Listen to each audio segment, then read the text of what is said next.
Okay, so now we're inside the 2013 Chevy Malibu. We just talked about the exterior and the powertrain. So, what do you think, Manoli?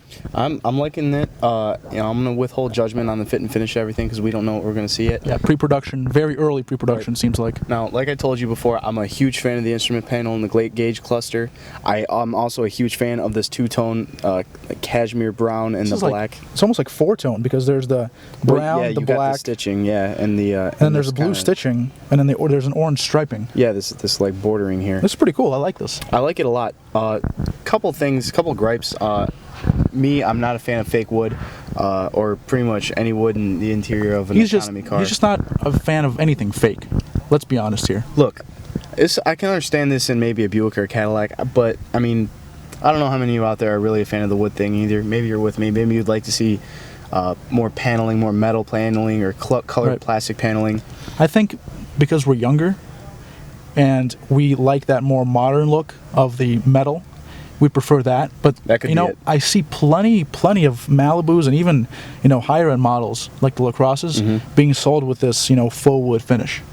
So I think it's going to be popular out there for the traditional. All right. Well, if you're going to make it fake wood, at least make it look real. You know what I mean? Yeah. I mean, this is a really half-assed attempt. Right. Again, it's pre-production, so we may see a big change in this by the time that the production model actually rolls around. Right. And the other thing that I don't really understand is this sort of like wraparound here. You like it. I like it.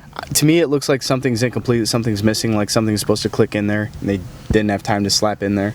Maybe it's supposed to read Malibu, around it. It could. Should have like a little lettering. Yep. Again, I mean pre-production, so maybe we're jumping at it too hard. Right. So we have the Chevy parts bin steering wheel here, which is great. Very grippy. I do around like it. Here. Yep. I like it. Same wheels in the Cruise, just got a different inside trim level right here. On the Cruise, more like black. The Volt, I think. It is actually. You're right. Yeah. But the overall shape is just like the Cruise, and then the inside, the buttons are like the Cruise. I think pretty much the same, and then this part right here is what's different. Right. I think it's a little wider actually down here. We have Camaro-like gauges here. Very similar to the Camaro, but actually, in my opinion, a lot more beautiful.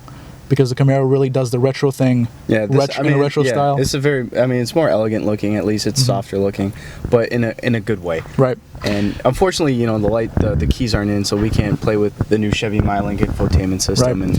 Which is right here, and you can just flip this thing up. It's a touch screen, 7-inch touch screen. You can put not paraphernalia in this 7-inch storage compartment. I think it's a 6 cubic inches screen, 6 cubic inches. And this one has the power mat. It seems it's a power mat. Yeah, because if you feel it's got that rubber covering. Well, that could just be so nothing slips down there. Maybe, but I think they wouldn't do the same.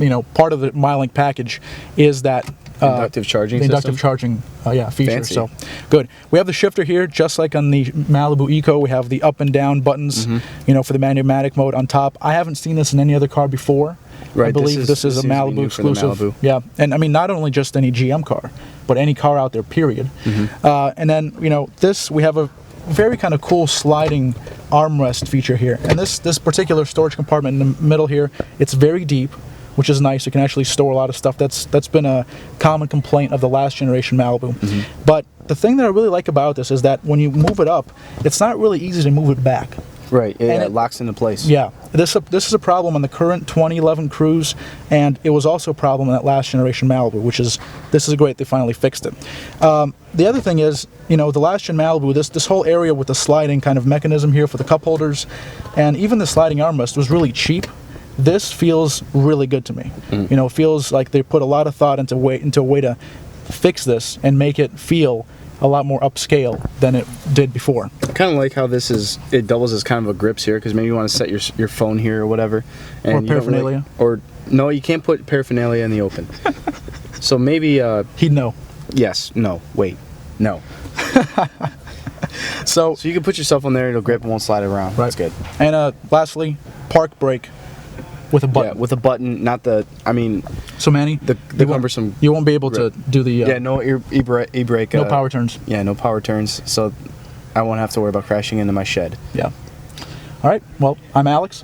I'm Manny. And you've been watching GM Authority TV.